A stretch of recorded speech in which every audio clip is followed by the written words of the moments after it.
Hey, welcome back to Rebirth for Life. I'm Jay, and this channel is all about relationships, breakups, and everything in between. I'm also a counseling therapist, and I have an anxious attachment style. I'm also the survivor of an attempted suicide, which was the result of being in an abusive, narcissistic relationship for 5 years.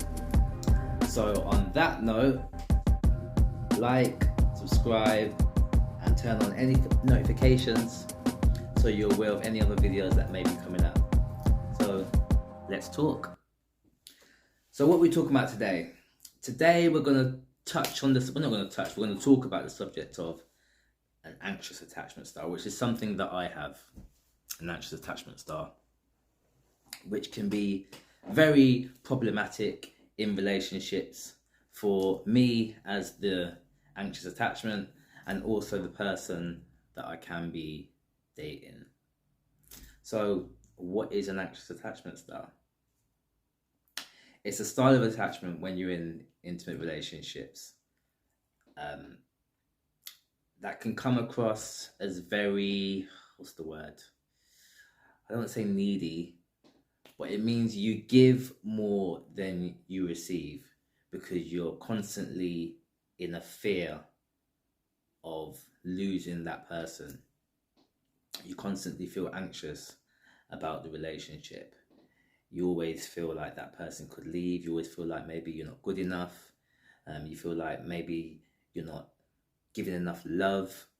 And this can be really, really problematic because it means your self-worth within the relationship, and even just your self-worth in general, depends on how much love you're receiving back.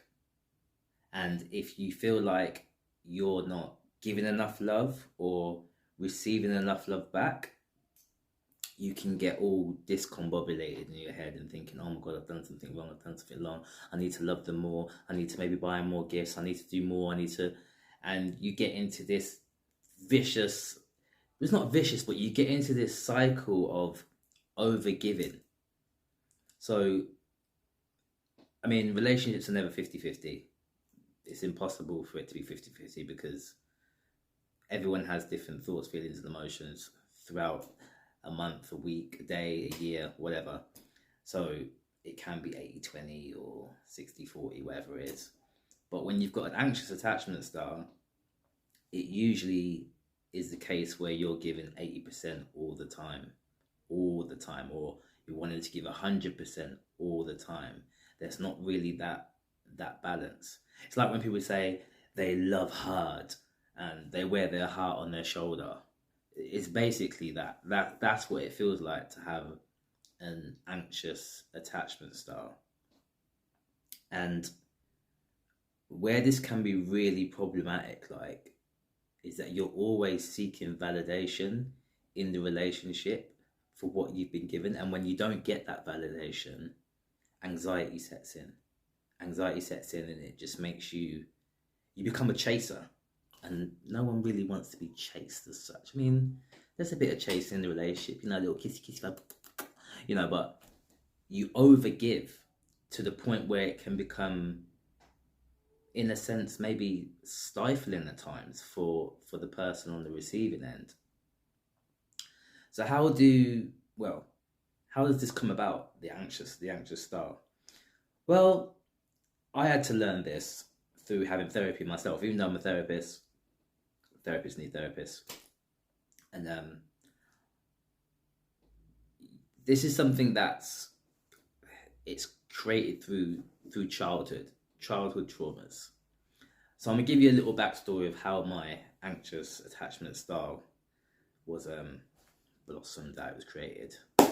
Mum, do not hate me for this, please do not hate me for this. But I'm going to tell a little bit of backstory of how it came about and things that happened in my childhood. I love you, Mum. I love you. I know you tried your best. That's all you can give. I know it's not your fault. It's not your fault. And that's another thing I want to say. Like, things that happen in our childhood, certain traumas, certain wounds that happen in our childhood, we can blame our parents. Like, you didn't do this, and you didn't love me enough, and you didn't give me what I need. But there is no rule book to being a parent. It's kind of like you just learn as you go. And a lot of the times, the way that you parent your children is through the values and belief systems that you've grown up with and what's been passed on from your parents and their parents. And it's like monkey see, monkey do kind of thing. And it can take quite a lot to break from that pattern. So, yeah, mummy, don't hate me. So my attachment style, my anxious attachment style, came from fear of abandonment as a child. So I grew up with my mum, my dad, and my two little sisters. Relatively normal household, relatively. And my dad worked away a lot. He worked nights, so I only really got to see him daytime. And most of the time he slept, to be fair, because he worked night times. So the relationship between me and my dad wasn't the greatest. I'm not going to say he was a bad father. He did his best, as any father would. But there were some mistakes that were made, not of any fault of his own. But as I said, depending on your upbringing, your belief systems, your values, how you've been raised, you're not always going to get it right. So I grew up with my father, who I thought was my father, ended up being my stepfather. I wasn't told this until about the age of, I think 13, 14, I was made aware that it wasn't my father. So you can imagine how that must have hit.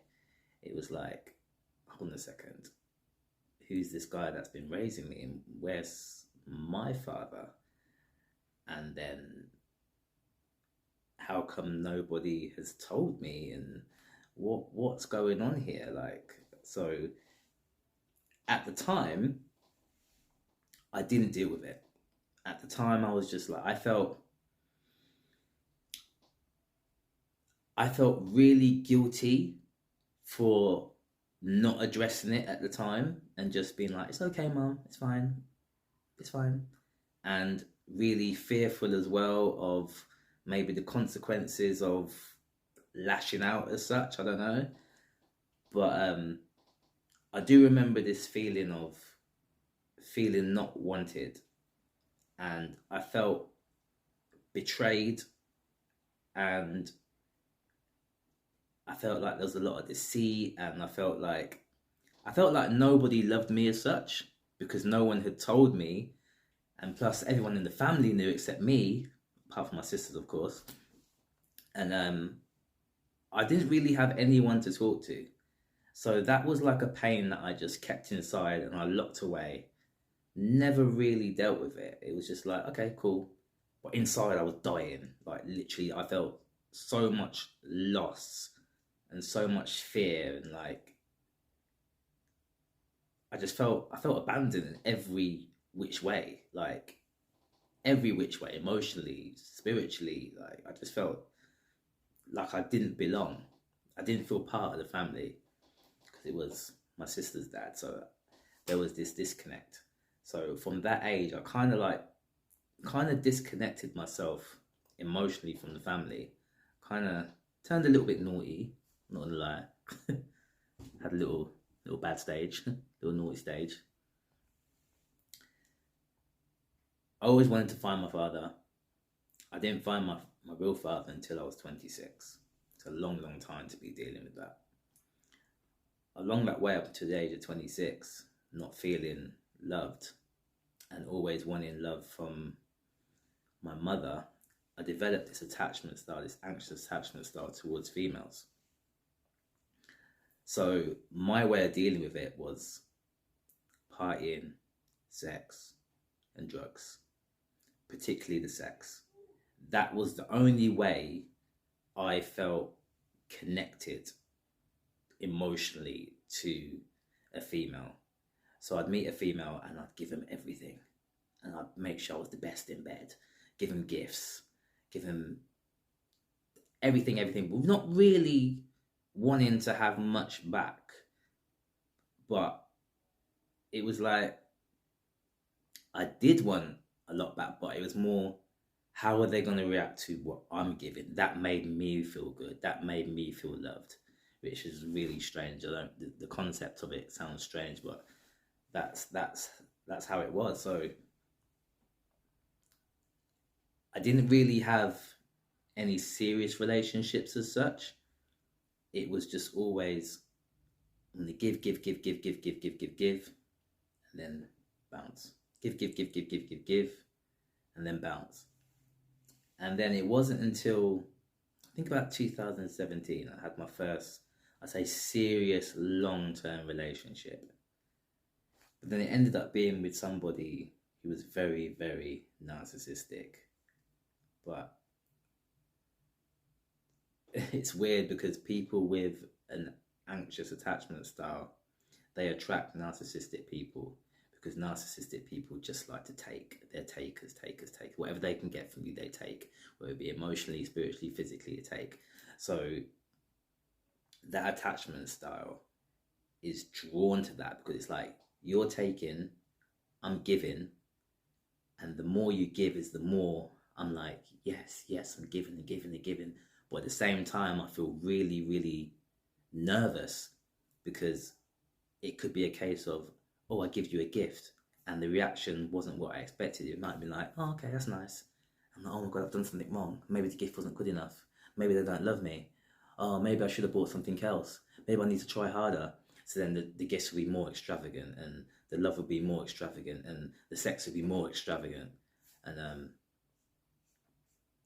yeah, it's just like a vicious cycle and it goes from relationship to relationship to relationship.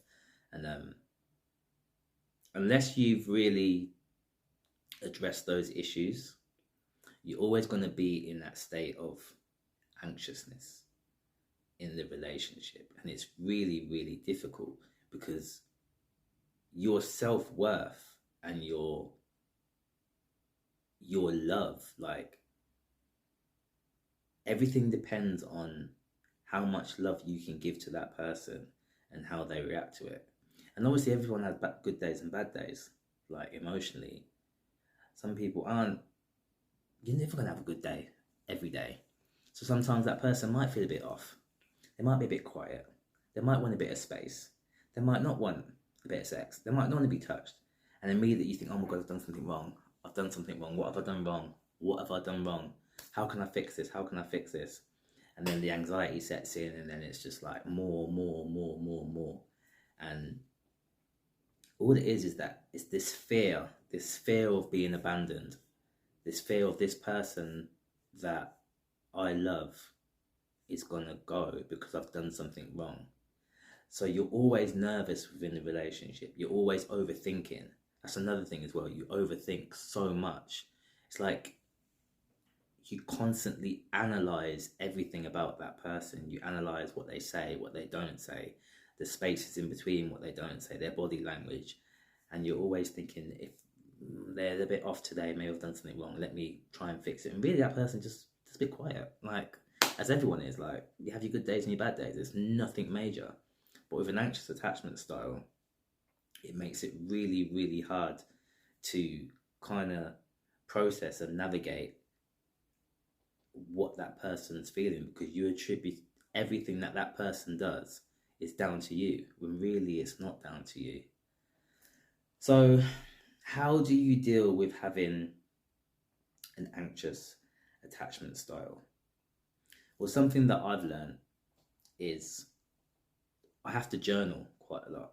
I have to journal my thoughts, feelings, and emotions and then revisit that journal because a lot of times you can react straight away without thinking, like your thought process, because of this. Really, it's not. You have to step back and process and reevaluate what is really, really going on. So if you journal, you can write down your thoughts, feelings, emotions, and then read them back. And you're like, you know what? That doesn't actually make any sense. Let me just process that again. Right, I'm overstretching now. I'm overreaching. I'm overanalyzing. That's a bit wrong. And you have to learn to communicate as well. You can't be scared to communicate what it is you're feeling, but communicate in in a healthy way. When you've got an anxious attachment style, it's like you throw everything out. You throw it, all your thoughts, all your feelings, all your emotions out. I feel this, I feel this, I feel this, feel this. And that person's like, whoa, what's going on? Like, it's okay. Like, it's chill, relax. But the only way I can describe it is like when you're going through those emotions, it's like, imagine you've got a snow globe and you shake up the snow globe and all those thoughts, feelings, emotions just, you need to take time and let it settle.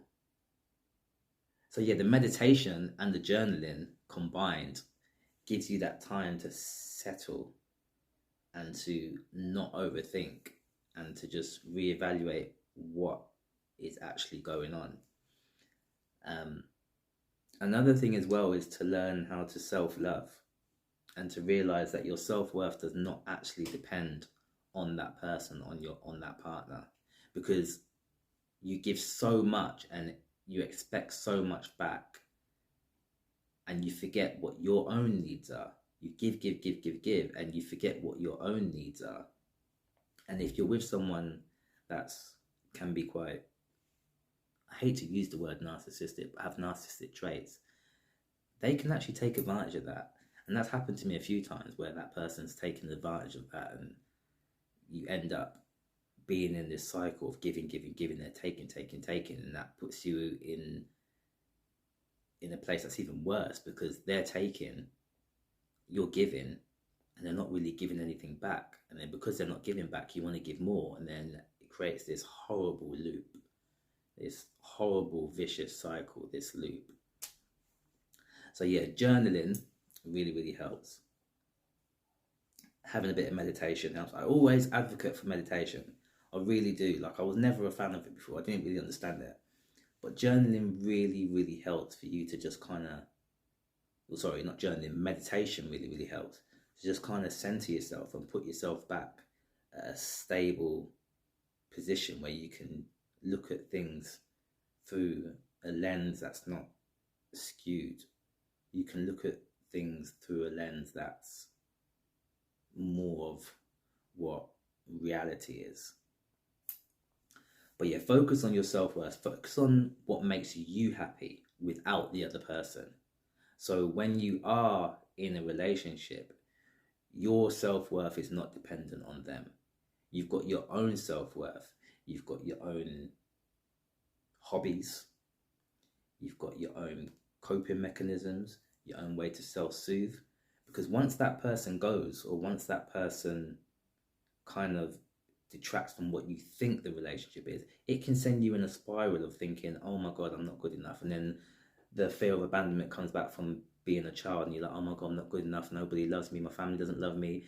And that person will think, what is wrong with you? Like, why are you acting like this? But really, it's not just down to that person. It's everything else that's happened beforehand. So it's a combination of the childhood traumas and what's going on with that person. So find your self-worth. Find yourself love. Do things for you. Date yourself, if that's maybe the case. Find your own hobbies. Find your own love. Find out who you are as a person without the other person. And that helps tremendously. And sometimes it might just be a case of you need to just take space. Space is so important in relationships, especially when you're an anxious attachment. You need to have space to find yourself and center yourself. It's so, so important. So yeah, if you've got anything else that you want to add to the comments, your experiences, maybe some tips that you can give if you've got an anxious style. And remember to like, subscribe, and turn on your notifications. There will be more videos on this in the future. This is the first video I'm doing on the anxious attachment style, but I will go deeper into it in further videos. So yeah, see you later.